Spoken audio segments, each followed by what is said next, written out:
Hi students, welcome back to my channel MD Happy. Radhe Radhe. First PUC Kannada 2026 annual exam preparation. Hi ವಿದ್ಯಾರ್ಥಿಗಳೇ, ಇನ್ನೇನು February ತಿಂಗಳಲ್ಲಿ ನಿಮಗೆಲ್ಲರಿಗೂ ಏನಪ್ಪ ಅಂತಂದರೆ ಪ್ರಥಮ PUC ಓದುತ್ತಿರುವಂಥ ಎಲ್ಲ ವಿದ್ಯಾರ್ಥಿಗಳಿಗೆ ಒಂದು ಅಂತಿಮ ಪರೀಕ್ಷೆಗಳು ಆಲ್ರೆಡಿ ಡೇಟ್ ಅನೌನ್ಸ್ ಆಗಿದೆ. ಪ್ರತಿಯೊಂದು ಡಿಸ್ಟಿಕ್ನಲ್ಲಿ ತಮ್ಮ ತಮ್ಮ ಉಪನಿರ್ದೇಶಕ ಕಾರ್ಯಾಲಯದಲ್ಲಿ ಶಾಲಾ ಶಿಕ್ಷಣ ಇಲಾಖೆಯವರು ಏನು ಮಾಡ್ತಾ ಇದ್ದಾರೆ ಅಂತಂದರೆ ಪ್ರಥಮ PUCಗೆ ಸಂಬಂಧಪಟ್ಟಂತೆ ಈ ಒಂದು ವಾರ್ಷಿಕ ಪರೀಕ್ಷೆಗಳನ್ನು ನಡೀತಾ ಉಂಟು.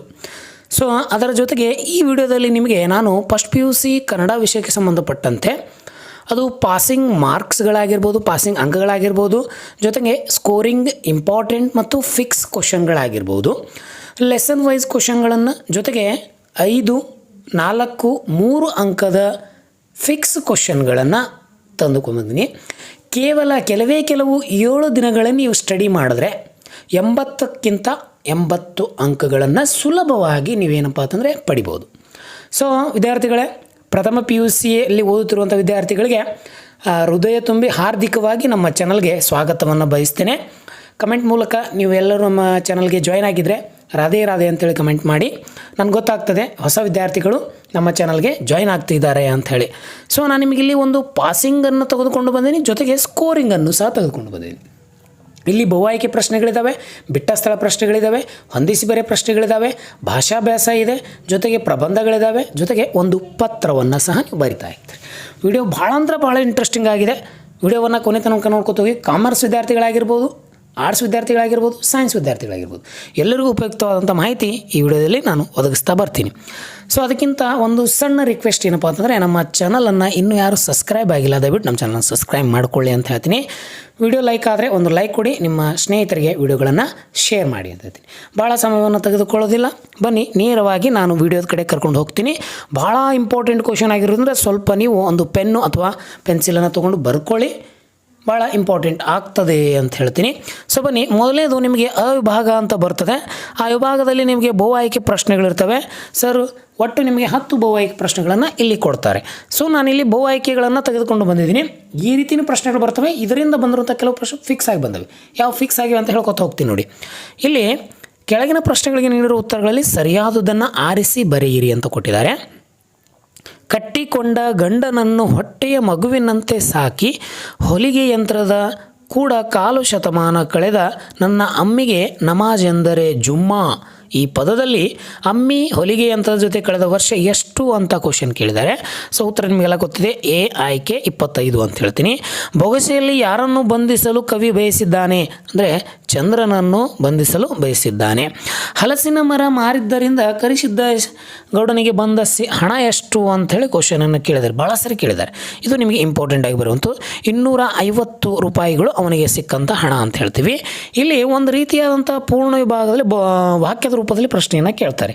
ಜ್ಯೋತಿಷ್ಯದ ಪ್ರಕಾರ, ಜ್ಯೋತಿಷ್ಯ ಒಂದು ಪಾಠ ಇದೆ ನಿಮಗೆ, ಆ ಒಂದು ಪಾಠದ ಮೇಲೆ ಕೇಳುವಂಥ ಪ್ರಶ್ನೆ ಪ್ರಕಾರ ರಾಹುಕಾಲದಲ್ಲಿ ಪ್ರಯಾಣ, ಮದುವೆ, ಧಾರ್ಮಿಕ ಕಾರ್ಯ ಈ ಬಗೆಯ ಶುಭ ಕಾರ್ಯಗಳನ್ನು ನಡೆಸಬಾರದು. ಈ ವಾಕ್ಯ ಕೆಳಗಿನ ಯಾವ ಹೇಳಿಕೆಯನ್ನು ಸಮರ್ಥಿಸುತ್ತದೆ ಅಂತಂದರೆ ಜ್ಯೋತಿಷ್ಯದ ಪೊಳ್ಳುತನ ಅಂಥೇಳಿ ನಾವಿಲ್ಲಿ ಉತ್ತರವನ್ನು ಹೇಳ್ತೀವಿ. ಪಿಶಾಚಿಗಳು ಯಾರ ಹೆಸರು ಕೇಳಿದರೆ ಹೆದರುತ್ತಿದ್ದರು. ಇದು ಕಡ್ಡಾಯ ಮತ್ತು ಇಂಪಾರ್ಟೆಂಟ್ ಕ್ವಶನು. ಶಿವನ ಹೆಸರನ್ನು ಕೇಳಿದರೆ ಹೆದರ್ತಾ ಇದ್ವು ಅಂಥೇಳಿ ನೀವು ಅಲ್ಲಿ ಬರಿತೀರಿ. ದೀರ್ಘ ನಾಟಕಕ್ಕೆ ಸಂಬಂಧಪಟ್ಟಂತೆ ಒಂದು ನಿಮಗೆ ಇಲ್ಲಿ 3 ಅಥವಾ 4 ಪ್ರಶ್ನೆಗಳು ಬರ್ತವೆ. ರಾಜಕುಮಾರಿಗೆ ಬಂದ ರೋಗ ಯಾವುದು ಅಂತ ಕ್ವಶನ್ ಕೇಳಿದ್ರೆ ಹೊಟ್ಟೆ ನೋವು. ಅವಳಿಗೆ ಬಂದ ರೋಗ ಯಾವುದು ಅಂತಂದರೆ ಹೊಟ್ಟೆ ನೋವು. ಅವನ ಸಹವಾಸ ಭಾರಿ ಕಷ್ಟ ಕಣ್ರಯ್ಯ.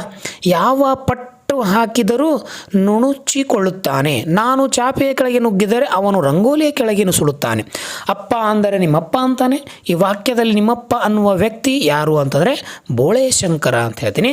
ಸೊ ವಿದ್ಯಾರ್ಥಿಗಳೇ, ನಾನೊಂದು ರಿಕ್ವೆಸ್ಟು, ಕಮೆಂಟ್ ಮೂಲಕ ಎಲ್ಲರೂ ಮೆಚ್ಚುಗೆಯನ್ನು ವ್ಯಕ್ತಪಡಿಸಿ. ಅದು ಯಾವ ರೀತಿ ಅಂತಂದರೆ ರಾಧೆ ರಾಧೆ ಅಂತ ಕಮೆಂಟ್ ಮೂಲಕ. ಜೊತೆಗೆ ವಿಡಿಯೋ ಲೈಕ್ ಆದರೆ ಒಂದು ಲೈಕ್ ಕೊಡಿ, ನಿಮ್ಮ ಸ್ನೇಹಿತರಿಗೆ ಶೇರ್ ಮಾಡಿ, ತಪ್ಪದೇ ಸಬ್ಸ್ಕ್ರೈಬ್ ಆಗೋದನ್ನು ಮರಿಬೇಡಿ.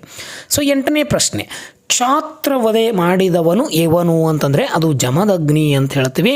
ಇನ್ನು ಅಣುಬಾಂಬುಗಳಿಗೆ ನೆಲ ಹೇಗಾಗಿದೆ ಅಂತಂದರೆ ಬಂಜು ಆಗಿದೆ, ಬಂಜರುತನ ಆಗಿದೆ ಅಥವಾ ಬಂಜೆ ಆಗಿದೆ ಅಂತ ನೀವು ಬರಿಬೋದು. ಮಾಯವಾಗಿರುವ ದೀಪ ಯಾವುದು ಅಂತಂದರೆ ಅದು ಹವಳ ಅಂತ ಹೇಳ್ತೀವಿ. ಸೊ ನಾನು ನಿಮಗಿಲ್ಲಿ ಪಾಸಿಂಗೋಸ್ಕರ 15ಕ್ಕಿಂತ ಹೆಚ್ಚು 30ಕ್ಕಿಂತ ಒಂದು ಕಡಿಮೆ ಪ್ರಶ್ನೆಗಳನ್ನು ನಾನು ಏನು ಮಾಡಿದ್ದೀನಿ ಅಂದರೆ ಬಹು ಆಯ್ಕೆಯಲ್ಲಿ ತೆಗೆದುಕೊಂಡು ಬಂದಿದ್ದೀನಿ. ಸೊ ಎಲ್ಲ ಪ್ರಶ್ನೆಗಳನ್ನು ಕೊಟ್ಟಿದ್ದೀನಿ, ಗಮನಿಸ್ತಾ ಹೋಗಿ ಅಂತ ಹೇಳ್ತೀನಿ. ಅಕ್ಕ ಮಹಾದೇವಿಯ ಅಂಕಿತ ನಾಮ ಅಂತಂದರೆ ನಿಮಗೆಲ್ಲ ಗೊತ್ತಿದೆ, ಚೆನ್ನಮಲ್ಲಿಕಾರ್ಜುನ. ಚೆನ್ನೈಯನ್ನು ಮಾಡುತ್ತಿದ್ದ ಕಾಯಕ. ಪ್ರಶ್ನೆ ಯಾವ ರೀತಿ ಕೇಳಿದ್ದಾರೆ ಅಂದರೆ ಚೆನ್ನೈಯನ್ನು ಮಾಡುತ್ತಿದ್ದ ಕಾಯಕ, ಸರಿಯಾದ ಉತ್ತರ ಗುಪ್ತಾರಾಧನೆ ಅಂತ ಹೇಳ್ತೀವಿ. ಆದರೆ ಇಲ್ಲಿ ಆಯ್ಕೆಗಳನ್ನು ನೋಡ್ತಾ ಹೋದಾಗ ಅದು ಕೊಟ್ಟಿಲ್ಲ ಅಂತಂದರೆ ಕುದುರೆಗೆ ಹುಲ್ಲು ಕಾಯಕ, ಇದು ಅವನ ಕಾಯಕವಾಗಿತ್ತು ಅಂತ ಉತ್ತರ ಬರೀಬೇಕಾಗ್ತದೆ. ಮೃಗ ಪಕ್ಷಿಗಳು ಎಲ್ಲಿ ಆಡುತ್ತಿದ್ದವು ಅಂತಂದರೆ ಅಡವಿಯಳು ಅಂತ ಹೇಳ್ತಾರೆ, ಇದು ಇಂಪಾರ್ಟೆಂಟ್ ಕ್ವಶನ್ನು. ಇನ್ನು ಅಖಂಡ ಕರ್ನಾಟಕ ಚಕ್ರವರ್ತಿ ಯಾರು ಅಂತಂದರೆ ಅದು ನೃಪತುಂಗ. ರಾಗಿಗೆ ಎಷ್ಟು ಸಾವಿರ ವರ್ಷಗಳ ಇತಿಹಾಸ ಇದೆ ಅಂದರೆ 4000 ವರ್ಷಗಳ ಇತಿಹಾಸ, ಕಡ್ಡಾಯ ಪ್ರಶ್ನೆ ಬರ್ತದೆ. ಶಾಸ್ತ್ರಿ ಮಾಸ್ತರ್ ಹೆಂಡತಿ ಹೆಸರೇನು ಅಂತಂದರೆ ಅದು ಅಂಬವ್ವ ಅಂತ ಹೇಳ್ತೀನಿ, ಇದನ್ನು ಕಡ್ಡಾಯ ಪ್ರಶ್ನೆ. ಇಲ್ಲಿ ಚಕ್ರವರ್ತಿ ಅಶೋಕ ಬುದ್ಧನ ಜನಿಸಿದ ಸ್ಥಳಕ್ಕೆ ಭೇಟಿ ಇತ್ತಿದ್ದರು ಗುರುತಾಗಿ ಈ ಗ್ರಾಮದ ಕರು ಎಷ್ಟು ಕಡಿಮೆ ಮಾಡಲಾಯಿತು ಅಂತೇಳಿ ಕ್ವಶನನ್ನು ಕೇಳಿದ್ದಾನೆ. ಸೊ ಹಾಗಾಗಿ ಉತ್ತರ ಈ ಒಂದು ಭಾಗ 8 ಅಂತ ಹೇಳ್ತೀವಿ. ಇನ್ನು 8ನೇ ಪ್ರಶ್ನೆ, ಬೋಳೆ ಶಂಕರನ ಹೊಟ್ಟೆ ನೋವು ಯಾವುದರಿಂದ ಮಾಯ ಆಯಿತು ಅಂತಂದರೆ ಪಿಶಾಚಿ ಕೊಟ್ಟ ಬೇರಿನಿಂದ. ಇದು ಇಂಪಾರ್ಟೆಂಟ್ ಕ್ವಶನ್ನು ಬಂದೇ ಬರ್ತದೆ, ನೆನಪಿರಲಿ. ರಾಜಕುಮಾರಿಗೆ ಬಂದ ರೋಗ ಅಂತಂದರೆ ಹೊಟ್ಟೆ ನೋವು. ಮತ್ತೆ ರಿಪೀಟೆಡ್ ಆಗಿದೆ ನೋಡಿ ಕ್ವಶನ್ನು. ಸೊ ಅದನ್ನೇ ಹೇಳ್ತೀನಿ ನಾನು, ಇಂಪಾರ್ಟೆಂಟ್ ಕ್ವಶನ್. ಕತ್ತಲಿಗೆ ನಿಜ ಜನಕ್ಕೆ ಯಾರು ಅಂತಂದರೆ ಅದು ಸೈತಾನ, ದೀರ್ಘನಾಟಕ್ಕೆ ಸಂಬಂಧಪಟ್ಟಂಥದ್ದು. ಸೊ ಈ ರೀತಿ ಪ್ರಶ್ನೆಗಳು ಬರ್ತವೆ ನೋಡಿ. ಬೆಸ ನೆನ್ನದೆ, ಜಿ ಎನ್ನದೆ, ದೇವನೆನ್ನದೆ, ಯಕುಸಿರ್ಪ ದೀರ್ಪೆ ಅಂಗಾಧಿಪತಿ. ಈ ಸಾಲುಗಳ ಅನ್ವಯ ದುರ್ಯೋಧನ ಉಸಿರಿಯದೇ ಇರುವವರು ಯಾರು ಅಂತಂದರೆ ಅದು ಅಂಗಾಧಿಪತಿ ಅಂತಂದರೆ ಅದು ಕರ್ಣ ಅಂತ ಹೇಳ್ತೀವಿ. ತಪವನ್ನು ಗಟ್ಟಿವಾಳ ಏನಂದು ಕರೆದನು ಅಂತಂದರೆ ಬಂಧನ ಅಂತ ಕರೀತಾನೆ.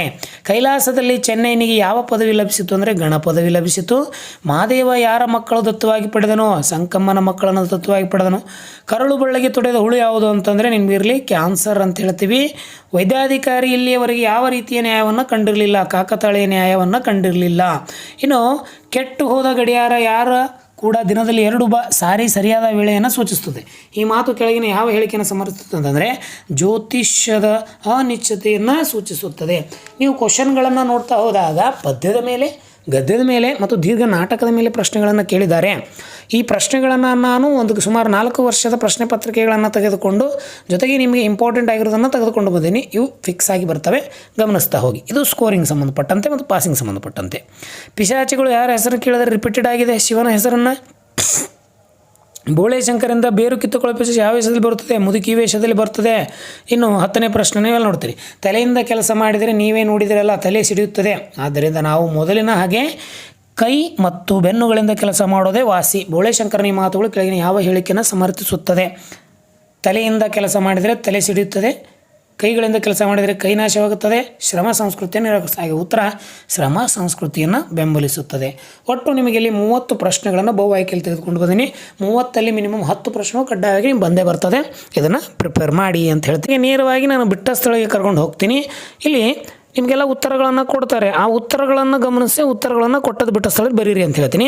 ಕುಟುಂಬದ ಯೋಜನಾ ವಿಸ್ತರಣಾಧಿಕಾರಿ ಹೆಸರು ಅಂದರೆ ನರಸಿಂಹಮೂರ್ತಿ. ಜ್ಯೋತಿಷ್ಯದ ಉಗಮು ಖಗೋಳಶಾಸ್ತ್ರದಲ್ಲಿ ಕಂಡುಬರುತ್ತದೆ. ರಂಗರಾವ್ ಸ್ಥಾಪಿಸಿದ ಸಂಸ್ಥೆ ಹೆಸರು DCM. ಇನ್ನು ರಕ್ಷಾ ಕರಂಡವು ಭರತನ ಕೈಯಿಂದ ಕೆಳಗೆ ಬಿದ್ದಿತ್ತು, ಬ್ರಿಟಿಷ್ ಸರ್ಕಾರಕ್ಕೆ ತೆರಿಗೆ ಕಟ್ಟಲಬಾರದೆಂದು ಗಾಂಧೀಜಿಯವರು ಹೇಳಿದರು ಅಂತ ಹೇಳ್ತೀವಿ.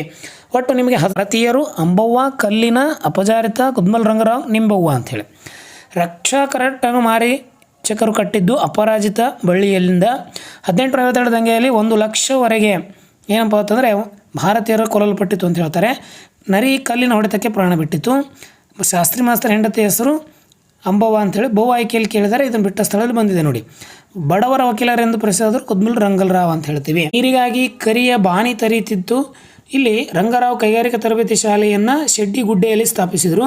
ರಕ್ಷಾ ಕರಂಡಕವು ಕುಮಾರ ಭರತ ಕೈಯಿಂದ ಕೆಳಗೆ ಬಿತ್ತು. ನೋಡ್ರಿ ಯಾವ ರೀತಿ ಪ್ರಶ್ನೆಗಳನ್ನು ಮರಳಿ ಕೇಳ್ತಾರೆ. ಲೇಖಕರು ಸಿಪಾಯಿ ದಂಗೆಯನ್ನು ರೈತರ ದಂಗೆ ಎಂದು ಕರೆದಿದ್ದಾರೆ. ಸೊ ಈಗ ನಾನು ನೇರವಾಗಿ ನಿಮಗೆ ಹೊಂದಿಸಿ ಬೇರೆ ಕಡೆ ಕರ್ಕೊಂಡು ಹೋಗ್ತೀನಿ. ಇಲ್ಲಿ ನಿಮಗೆ ಪ್ರಶ್ನೆಗಳನ್ನು ಮತ್ತು ಪಾಠದ ಲೇಖಕ ಕೃತಿಕಾರ ಪರಿಚಯದಿಂದ ಕೇಳ್ತಾರೆ. ಸ್ವಲ್ಪ ಇಲ್ಲಿ ಗಮನಿಸ್ತಾ ಹೋಗಿ. ಇಲ್ಲಿ ತಲ್ಲಣಿಸದಿರು ಕಂಡು ತಾಳು ಮನವೇ ಅಂಥೇಳಿ ನಿಮಗೆ ಪ್ರಶ್ನೆಯನ್ನು ಕೇಳಿದ್ದಾರೆ. ಸೊ ಉತ್ತರ ಕನಕದಾಸರು. ಎಂದಿಗೆ ಅಂತಂದರೆ ನಿಮಗೆಲ್ಲ ಗೊತ್ತಿದೆ, BC ರಾಮಚಂದ್ರ. ಸುನಾಮಿ ಹಾಡು ಹೌದಾ, HL ಪುಷ್ಪ ಅಂತ ಹೇಳ್ತೀವಿ. ದೇವರಿಗೊಂದು ಅರ್ಜಿ ಲಕ್ಕೂರು ಸಿ ಆನಂದ್. ಇನ್ನು ಜೀವಿಗೆ ಇಂಧನ ಬಸವರಾಜ್ ಒಕ್ಕುಂದ್ ಅಂತ ಹೇಳ್ತೀವಿ. ಈ ರೀತಿ. ಸೊ ನೋಡಿರಿ, ಜಂಗಮ ಫಕೀರನ ಜೋಳಿಗೆ ಅಂತಂದರೆ ನಿಮಗೆಲ್ಲ ಗೊತ್ತಿದೆ, ಆರಿಫ್ ರಾಜ, ದೇವರಿಗೊಂದು ಅರ್ಜಿ. ಎಷ್ಟು ಸಾರಿ ಪ್ರಶ್ನೆ ಕೇಳಿದ್ದಾನೆ. ಲಕ್ಕೂರು ಸಿ ಆನಂದ್, ಜೀವಿಗೆಯಿಂದ ಆಲ್ರೆಡಿ ಪ್ರಶ್ನೆ ಬಂದೋಗಿದೆ. ಬಸವರಾಜ್ ಒಕ್ಕುಂದ್. ಇನ್ನು ಎಂದಿಗೆ ನೋಡ್ರಿ ಎಷ್ಟು ಸಾರಿ ಕೇಳಿದ್ದಾನೆ. ಹೃದಯ ಗೀತೆ, ಹೌದಾ. ಸುನಾಮಿ ಹಾಡು ಎಷ್ಟು ಸಾರಿ ಕೇಳಿದ್ದಾನೆ. ಡಾಕ್ಟರ್ HL ಪುಷ್ಪ ಅವರು ಅಂತ ಹೇಳ್ತೀವಿ. ಕೊನೆಯ 5 ಪ್ರಶ್ನೆಗಳನ್ನು ನೋಡ್ತೀರಿ. HS ಶಿವಪ್ರಕಾಶ್ ನೋಡ್ರಿ, ಮಳೆ ಬಿದ್ದ ನೆಲದಲ್ಲಿ. ಆರಿಫ್ ರಾಜ ಎಷ್ಟು ಸಾರಿ ಮತ್ತೆ ಅದೇನು ಕೇಳ ರಿಪೀಟೆಡ್. ಜಂಗಮ ಫಕೀರನ ಜೋಳಿಗೆ. ಲಕ್ಕೂರು ಸಿ ಆನಂದ್, ದೇವರಿಗೊಂದು ಅರ್ಜಿ, ಹೌದಾ. ಬಸವರಾಜ್ ಒಕ್ಕುಂದ್, ಜೀವಿಕೆ ಇಂಧನ. ಇಷ್ಟು ಫಿಕ್ಸ್ ಆಗಿ ಬರುವಂಥ ಕ್ವಶನ್ಗಳು. HL ಪುಷ್ಪ, ಸುನಾಮಿ ಹಾಡು. ಸೊ ಈ ರೀತಿ ಫಿಕ್ಸ್ ಆಗಿ ಬಂದಿದ್ದಾವೆ, ಭಾಳ ಇಂಪಾರ್ಟೆಂಟು, ನೋಡ್ಕೊತ ಹೋಗಿ. ಸೊ ಈಗ ನಿಮಗೆ ಪಾಸಿಂಗೋಸ್ಕರ ನಾನೇನು ಮಾಡಿದ್ದೀನಿ, ಬಹು ಆಯ್ಕೆಗಳನ್ನು ಬಿಟ್ಟ ಸ್ಥಳಗಳನ್ನು ಹೊಂದಿಸಿವರೇನೆ, ಜೊತೆಗೆ ಭಾಷಾಭ್ಯಾಸನ ನಾನು ಇಲ್ಲಿ ಒಂದು ನೋಟ್ಸನ್ನು ತೆಗೆದುಕೊಂಡು ಬಂದೀನಿ ನೋಡಿ.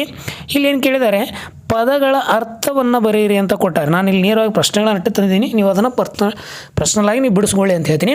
ಇನ್ನೊಂದು ಏನಪ್ಪ ಅಂತಂದರೆ, ನಮ್ಮ ಈ ವಿಡಿಯೋ ಒಂದು ಡಿಸ್ಕ್ರಿಪ್ಷನಲ್ಲಿ ಒಂದು ಟೆಲಿಗ್ರಾಮ್ ಲಿಂಕನ್ನು ಕೊಟ್ಟಿದ್ದೀನಿ. ಆ ಲಿಂಕನ್ನು ಬಳಸಿಕೊಂಡು ಈ ಒಂದು PDF ನಿಮಗೆ ಅವೈಲಬಲ್ ಆಗ್ತದೆ. ಎಲ್ಲಿ ಅಂತಂದರೆ ನಮ್ಮ ಟೆಲಿಗ್ರಾಮ್ ಗ್ರೂಪಲ್ಲಿ. ಸೊ ಅದನ್ನು ಬಳಸಿಕೊಂಡು ನೀವು ಸ್ಕೋರನ್ನು ಮಾಡ್ಕೊಳ್ಳಿ ಅಂತ ಹೇಳ್ತೀನಿ. ಇಲ್ಲಿ ಪದಗಳ ಅರ್ಥದಲ್ಲಿ ಕಡಲು, ಗಜ, ನೃಪ, ಕಾಡು, ಅರಸ, ಕಾಲ, ಸೋಮ, ಗಂಡ, ಇಷ್ಟು ಪ್ರಮುಖ ಪ್ರಶ್ನೆ ಕೊಟ್ಟಿದ್ದೀನಿ. ಮರಳೆ ಬರ್ತವೆ, ನೆನ್ಪಿಟ್ಕೊಳ್ಳಿ. ವಿರುದ್ಧಾರ್ಥ ಪದ ಆಡಂಬರ, ನಂಬಿಕೆ, ಹರೆಯ, ಆರೋಗ್ಯ, ಕತ್ತಲು, ಉನ್ನತಿ, ಜೀವ, ಬೀಳು. ಸೊ ಇನ್ನು ನೆಕ್ಸ್ಟು ದ್ವಿರುಕ್ತಿ ಅಂತ ಕೊಡ್ತಾನೆ. ಊರೂರು, ದಾರುಣ ದಾರುಣ, ಮೆಲ್ಲ ಮೆಲ್ಲನೆ, ಅಡಿಗಡಿಗೆ, ಒಳ ಒಳಗೆ. ನೋಡಿರಿ ಯಾವ ರೀತಿ ಬಂದಿದ್ದೇವೆ ಅಂಥೇಳಿ. ಇನ್ನು ಅನ್ಯದೇಶ ಪದಗಳನ್ನು ಬರೀಬೇಕು. ನಾನಿಲ್ಲಿ ಎಕ್ಸಾಂಪಲ್ ಕೊಟ್ಟಿದ್ದೀನಿ. ಮೇಜು, ಬಸ್ಸು, ಅಲಮಾರು, ಇಲಾಖೆ, ಕಂದಾಯ ಅಂತ ಹೇಳಿದೆ. ಇನ್ನು ಪದಗಳನ್ನು ಬಿಡಿಸಿ ಬರೀ. ಪನ್ನಾಗವರಣ, ಮಹೋತ್ಸವ, ಸರ್ವಾಂಗ, ಕತ್ತೆತ್ತಿ, ಗುಪ್ತಾರಾಧನೆ, ವೈದ್ಯಾಧಿಕಾರಿ. ಇನ್ನು ತದ್ಭವಗಳನ್ನು ಮತ್ತು ತತ್ಸಮಗಳನ್ನು ಬರೀರಿ ಅಂತ ಕೊಡ್ತಾನೆ. ಪ್ರಸಾದ, ರಾಕ್ಷಸ, ಶೃಂಗಾರ, ಆಕಾಶ, ಅಮೃತ, ಉದ್ಯೋಗ ಅಂಥೇಳಿ. ಇನ್ನು ನುಡಿಗಟ್ಟನ್ನು ಕೊಟ್ಟು ಸ್ವಂತ ವಾಕ್ಯದಲ್ಲಿ ಬರೀರಿ ಅಂತ ಹೇಳ್ತಾನೆ. ಮೊರೆ ಹೋಗು, ಅಡಿಪಾಯ, ಪೀಸು ಮಾತು, ಎಲ್ಲವನ್ನ ಕೊಟ್ಟಿದ್ದೀನಿ. ಇನ್ನು ಗುಣವಾಚಕ ರಸಬಳ್ಳಿ, ಶುದ್ಧ ನೀರು, ಕಡು ಪಾಪ. ಸೊ ಯಾವ ರೀತಿ ಬಂದಿದ್ದಾವೆ ಅಂತೇಳಿ ನೀವು ನೋಡ್ಕೊತ ಹೋಗು. ಗ್ರಾಂಥಿಕ ರೂಪ ಏಗ, ಕೂತ್ಕೊಂಡು, ರಹುಸ. ಸೊ ಈ ರೀತಿ ನಿಮಗೆ ಬಂದಿರೋದುಂಟು. ಭಾಳ ಇಂಪಾರ್ಟೆಂಟು. 8 ಅಂಕಗಳು ನಿಮಗೆ ಇಲ್ಲಿ ಸಿಗ್ತವೆ. ಸೊ ಅದನ್ನು ಮಾಡಿಕೊಂಡು ಪಾಸ್ ಆಗ್ಬೋದು. 10 ಬಹು ಆಯ್ಕೆಗಳು, 5 ಬಿಟ್ಟ ಸ್ಥಳ, 5 ನಿಮಗೆ ಏನಪ್ಪ ಅಂತಂದರೆ ಹೊಂದಿಸಿ ಬರೆಯಿರಿ, 20 ಆಯಿತು. 8 ಏನಪ್ಪ ಅಂತಂದ್ರೆ ನಿಮಗೆ ಈ ಭಾಷಾಭ್ಯಾಸ 28 ಆಯಿತು. ಒಂದು ಲೆಟ್ರು, ಒಂದು ನಿಬಂಧ ಪ್ರಬಂಧ ಬರೆದ್ರಿ ಅಂತಂದರೆ ನಿಮಗೆ ಅಲ್ಲಿ 8 ಅಂಕ, 36 ಅಂಕಗಳು ಸಿಗ್ತವೆ. ಸರಳವಾಗಿ ನೀವು ಪಾಸ್ ಆಗ್ಬೋದು. ಇಲ್ಲಿ ನಾನು ಪ್ರಬಂಧವನ್ನು ಇಂಪಾರ್ಟೆಂಟ್ ಆಗಿರುವುದನ್ನು ತೆಗೆದುಕೊಂಡು ಬಂದಿದ್ದೀನಿ. ಅಲ್ಲಿ ಒಟ್ಟು 5 ಪ್ರಬಂಧವನ್ನು ತಂದೀನಿ. ಬರಗಾಲದ ಕುರಿತು ಪ್ರಬಂಧ ಬರೆಯಿರಿ, ಜಾಗತೀಕರಣದ ಕುರಿತು ಪ್ರಬಂಧ ಬರೆಯಿರಿ, ಯೋಗಾಭ್ಯಾಸದ ಕುರಿತು ಬರೆಯಿರಿ, ಮೂಢನಂಬಿಕೆ ಕುರಿತು ಬರೆಯಿರಿ, ಹೆಚ್ಚುತ್ತಿರುವ ವೃದ್ಧಾಶ್ರಮ ಕುರಿತು ನೀವು ಪ್ರಬಂಧವನ್ನು ಬರೀರಿ ಅಂತ ಹೇಳ್ತಾರೆ. ಈ ರೀತಿ ನಿಮಗೆ ಪ್ರಬಂಧ ಬರ್ತವೆ, ನೀವು ಪ್ರಿಪೇರನ್ನು ಮಾಡಿಕೊಳ್ಳಿ. ಇನ್ನು ಒಂದು ಪತ್ರ ಬರೀರಿ ಅಂತಂದರೆ ನಾನಿಲ್ಲಿ ಒಂದು 3 ಪತ್ರಗಳನ್ನು ತೆಗೆದುಕೊಂಡು ಬಂದಿದ್ದೀನಿ ನೋಡಿ. ಶೈಕ್ಷಣಿಕ ಪ್ರವಾಸ ಕುರಿತು ನಿಮ್ಮ ಗೆಳತಿ ಅಥವಾ ಗೆಳೆಯನೇ ಪತ್ರ ಬರೆಯಿರಿ. ಜಿಲ್ಲಾಧಿಕಾರಿಗೆ ಜಿಲ್ಲೆಯ ಸಮಸ್ಯೆ ಅಥವಾ ಗ್ರಾಮದ ಸಮಸ್ಯೆ ಕೊಂಡು ಪತ್ರ ಬರೆಯಿರಿ. ಪರೀಕ್ಷೆ ಸಿದ್ಧತೆ ಕುರಿತು ತಿಳಿಸಿ ತಂದೆ ತಾಯಿಗೆ ಪೋಷಕರಿಗೆ ಪತ್ರ ಬರೆಯಿರಿ ಅಂತ ಹೇಳ್ತೀನಿ. ಇನ್ನು ವಾರ್ಷಿಕ ಕ್ರೀಡಾ ಕುರಿತು ಸ್ನೇಹಿತರಿಗೆ ಪತ್ರ, ಡಿಜಿಟಲ್ ಗ್ರಂಥಾಲಯವನ್ನು ಸ್ಥಾಪಿಸೋ ಕುರಿತು ಜಿಲ್ಲಾಧಿಕಾರಿಗೆ ಪತ್ರ. ಈ ರೀತಿ ಪತ್ರಗಳು ಬರ್ತವೆ. ಸೊ ನೀವು ಅದನ್ನು ಬರಿತಾ ಹೋಗಿ ಅಂತ ಹೇಳ್ತೀನಿ. ಇದಿಷ್ಟು ಪಾಸಿಂಗ್ ಆದರೆ ಸ್ಕೋರಿಂಗ್ ಬೇಕಾಗಿರುವಂಥ ವಿದ್ಯಾರ್ಥಿಗಳಿಗೆ ಕೆಲವು ಫಿಕ್ಸ್ ಕ್ವಶನ್ಗಳನ್ನು, ಅದು 2-3 ವಾಕ್ಯ ಆಗಿರ್ಬೋದು, ಸಂದರ್ಭ ಸೂಚಿಸಿ ಆಗಿರ್ಬೋದು, ಜೊತೆಗೆ ಏನಪ್ಪ ಅಂತಂದರೆ 5-6 ವಾಕ್ಯದಲ್ಲಿ ಬರಿಬೋದು. ಅವುಗಳೆಲ್ಲವನ್ನು ತೆಗೆದುಕೊಂಡು ಬಂದಿದ್ದೀನಿ ನೋಡಿ. 2-3 ವಾಕ್ಯದಲ್ಲಿ ನಿಮಗೆ ಇಲ್ಲಿ ಗದ್ಯ, ಪದ್ಯ ಮತ್ತು ದೀರ್ಘದ್ಯ ಎಲ್ಲವೂ ಮಿಕ್ಸ್ ಆಗಿದೆ. ಒಟ್ಟು ನಿಮಗೆ 8 ಪ್ರಶ್ನೆಗಳು 16 ಅಂಕಕ್ಕೆ. ಮಹಾದೇವ ತನ್ನ ಶಿಶು ಮಕ್ಕಳಿಗೆ ಏನನ್ನು ನೀಡು ಸಲಹಿದನು ಪ್ರಶ್ನೆ ಭಾಳ ಸರಿ ಕೇಳಿದರೆ ಬರ್ತದೆ. ಹೊಟ್ಟೆ ಒಳಗಿನ ಮಗು ಯಾವ ವರವನ್ನು ಬೇಡಿತು? ಕಾಲು ಮತ್ತು ದೇಹವನ್ನು ಯಾವುದಕ್ಕೆ ಹೋಲಿಸಲಾಗಿದೆ? ರಂಗರಾವ್ ತಮ್ಮ ಹುಯಿಲಿನಲ್ಲಿ ಏನು ಬರೆದಿದ್ದರು? ರೈತರ ಚಳವಳಿ ಎಲ್ಲೆಲ್ಲಿ ನಡೆದವು? ಸೊ ಈ ರೀತಿ ಪ್ರಶ್ನೆಗಳನ್ನು ಕೊಟ್ಟಿದ್ದೀನಿ. ಸರ್ ನಮಗೆ ಇದನ್ನು ಬೇಕು ಅಂತಂದರೆ ನಮ್ಮ ಟೆಲಿಗ್ರಾಮ್ ಗ್ರೂಪಲ್ಲಿ ನಿಮಗೆ ಇದು ಸಿಗ್ತದೆ, ಹೋಗಿ ಅದನ್ನು ಗಮನಿಸ್ಕೊಳ್ಳಿ ಅಂತ ಹೇಳ್ತೀನಿ. ಇನ್ನು ಸೈತಾನ 3 ಪಿಸ ಭೂಲೋಕಕ್ಕೆ ಯಾಕೆ ಕಳಿಸಿದ? ಜ್ಯೋತಿಷ್ಯದ ಪ್ರಕಾರ ಗ್ರಹಗಳೆಷ್ಟು ಅವು ಏನು ಅಂತ ಹೇಳ್ತೇವೆ. ಗೋಡಂಗಿ ತಾನು ಬೆಳಗ್ಗಿಂದ ಏನೇನು ಕೆಲಸ ಮಾಡಿದೆ ಅಂತ ಹೇಳ್ತಾರೆ. ಇನ್ನು ಈ ಭಾಗಕ್ಕೆ ಸಂದರ್ಭವನ್ನು ಕೊಡ್ತಾರೆ ನಿಮಗೆ. ಸಂದರ್ಭ ಸ್ವಾರಸ್ಯ ಬರೆಯಿರಿ. ಒಟ್ಟು 12 ಅಂಕಕ್ಕೆ. ಜನ ನಿತ್ಯಂ ಮನಡೆಂ ನಾರು ಬೆಳಿಕೆ ನೀನು, ಹೆತ್ತ ಒಳಗೆ ಸಲವಿದೆ, ಫಲವಾದ ಲತೆಗೆ ಕೆಂಪಿಟ್ಟು ಯಾರು, ಅಡ್ಡಗೋಡೆ ಮೇಲೆ ದೀಪ ಇಟ್ಟಂತೆ, ಇದ್ದು ನೋವು ಯಾವ ರಾಜ್ಯ ಆಳಬೇಕು, ಬುದ್ಧನಿಲ್ಲದ ಅರಮನೆ ಗುಬ್ಬಗಾಡು, ಹೆಣ್ಣಿದ್ದ ಮನೆಯ ಸೌಭಾಗ್ಯವೇ ಬೇರೆ. ಈ ರೀತಿ ಇನ್ನು 5-6 ವಾಕ್ಯಗಳಲ್ಲಿ ಅಂಥೇಳಿ ನಾನಿಲ್ಲಿ ಒಟ್ಟು ನಿಮಗೆ ಒಂದು 5 ಪ್ರಶ್ನೆಗಳನ್ನು ತಂದಿದ್ದೀನಿ. 16 ಅಂಕಗಳಿದ್ದಾವೆ. ಚೆನ್ನೈನಿಗೆ ಶಿವಗಣಪತಿಯನ್ನು ನೀಡಿದ ಪ್ರಸಂಗ ವಿವರಿಸಿ. ರಾಮನ ಆಜ್ಞೆಯ ಲಕ್ಷ್ಮಣ ಸೀತೆಗೆ ತಿಳಿಸಿ. ಕರಿಸಿದ್ದೇಗೌಡರು ತನ್ನ ಮೊಮ್ಮಗನಿಗೆ ಗಾಂಧಿ ಹೆಸರುಗಳ ಕಾರಣವೇನು? ತಲೆಯಿಂದ ಕೆಲಸ ಮಾಡಬೇಕು. ಸೈತಾನ ಭಾಷಣದ ಸ್ವಾರಸ್ಯವನ್ನು ಬರೆಯಿರಿ. ಯುದ್ಧ ಮಾಡಲು ಸೈನಿಕರು ಏಕೆ ನಿರಾಕರಿಸುತ್ತಾರೆ? ಕಾರಣಗಳನ್ನು ತಿಳಿಸಿ ಅಂತ ಹೇಳ್ತಾರೆ. ಸೊ ಒಟ್ಟು ಈ ರೀತಿ ನಿಮಗೆ first P U C Kannada 2026 annual exam ಬೇಕಿರುವಂಥ passing, scoring plus lesson wise ಕ್ವಶನ್ಗಳನ್ನು ಮತ್ತು ಇಂಪಾರ್ಟೆಂಟ್ ಕ್ವಶನ್ಗಳನ್ನು ತೆಗೆದುಕೊಂಡು ಹೋಗ್ತೀನಿ. ಕೇವಲ 7 ದಿನಗಳಲ್ಲಿ ಓದಿಕೊಂಡು 80ಕ್ಕೆ 80 ಅಂಕಗಳನ್ನು ಪಡೀರಿ ಅಂತ ಹೇಳ್ತೀನಿ. ವಿಡಿಯೋ ಲೈಕ್ ಆದರೆ ಕಮೆಂಟ್ ಮೂಲಕ ರಾಧೆ ರಾಧೆ ಅಂತ ತಿಳಿಸಿ. ಸೊ ಎಲ್ರಿಗೂ ಧನ್ಯವಾದಗಳು, ನಮಸ್ಕಾರ.